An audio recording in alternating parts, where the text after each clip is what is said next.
Pemimpin UMNO menolak gesaan Pengerusi Perikatan Nasional Muhyiddin Yassin supaya parti itu menilai semula kedudukan dalam kerajaan perpaduan selepas Barisan Nasional tewas dalam PRK Kemaman minggu lalu. Ahli Majlis Kerja Tertinggi UMNO Datuk Dr. Puan Azhar Kashif berkata, kekalahan itu tidak bermaksud mereka perlu keluar daripada kerajaan perpaduan diketuai Datuk Seri Anwar Ibrahim, sebaliknya perlu turut melihat keserasian yang semakin kukuh.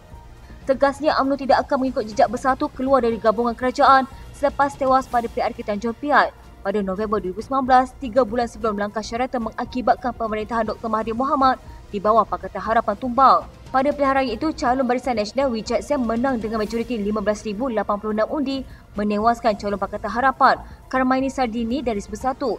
Pada PRU14, kursi itu dimenangi PH. Katanya Kemaman tidak boleh disamakan dengan Tanjung Piai. Kekalahan Bersatu di situ digunakan Muhyiddin untuk menjatuhkan Mahathir dan DAP hanya jadi kambing hitam kepada Muhyiddin. Ahad lalu Muhyiddin berkata kekalahan BN pada PRK Kemaman memberi amaran kepada UMNO supaya menilai semula kerjasama mereka dengan PH. Katanya keputusan menunjukkan trend penolakan pengundi BN terhadap kerjasama parti itu dengan PH.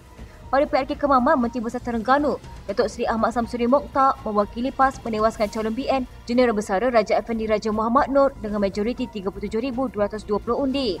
Puannya juga ada Rangit berkata, kerjasama UMNO dan PH juga semakin serasi, terbukti dengan pembabitan parti itu dalam penganjuran Kongres Ekonomi Bumiputera. Katanya itu bukti kerajaan perpaduan komited UMNO akan menilai kedudukannya dalam kerajaan jika ada unsur tikam belakang.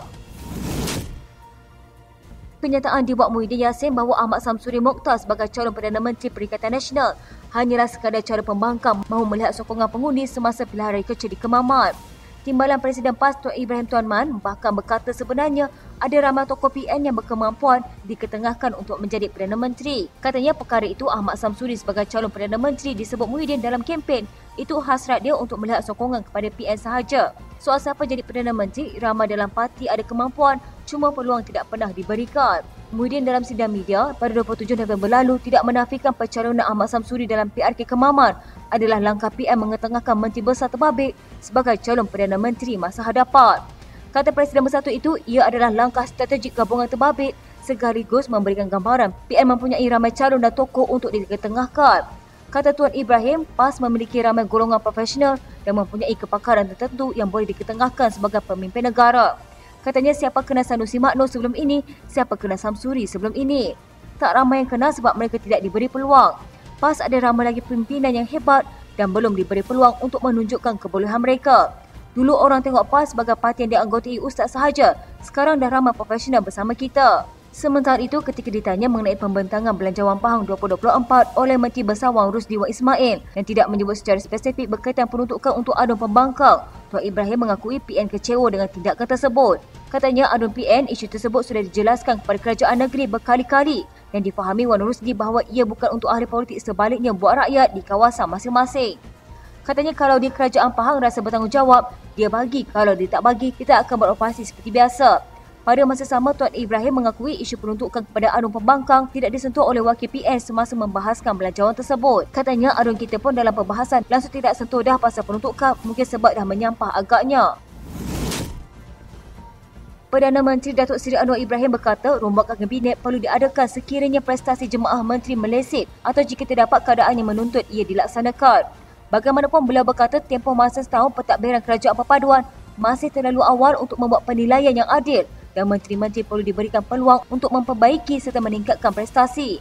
Beliau berkata kerajaan pada hari ini terbentuk daripada gabungan parti, maka setiap keputusan perlu dirunding dengan penyertaan harus timpal dan mengambil kira kekuatan parti masing-masing. Katanya saya fikir tidak lama lagi, tapi saya fikir setelah 1 tahun kita buat penilaian yang adil. Orang perintah 10 tahun, 3 tahun. Setahun ini terlalu awal, jadi menteri-menteri harus diberi peluang meningkatkan prestasi termasuk Perdana Menteri.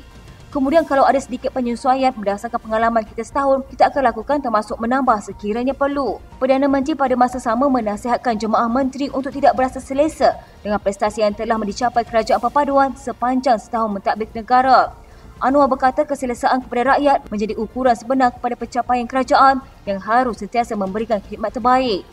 Katanya kadang-kadang apabila jadi pemimpin, semuanya dirasakan terbaik. Sistem pendidikan semuanya nombor 1, kesihatan terbaik. Kita dengar dulu tapi bila kita lihat kenyataan, tandas pun tak dapat dibaiki, sekolah pun banyak yang robek. Jadi jangan kita termakan dengan penyakit keselesaan. Kalau tanya saya, kita buat sedaya upaya tetapi jangan anggap ini sudah terlalu baik. Ada lagi keupayaan kita untuk membersihkan dan meningkatkan mutu dan etika kerja kerana akhirnya bukan angka pertubuhan yang disebutkan.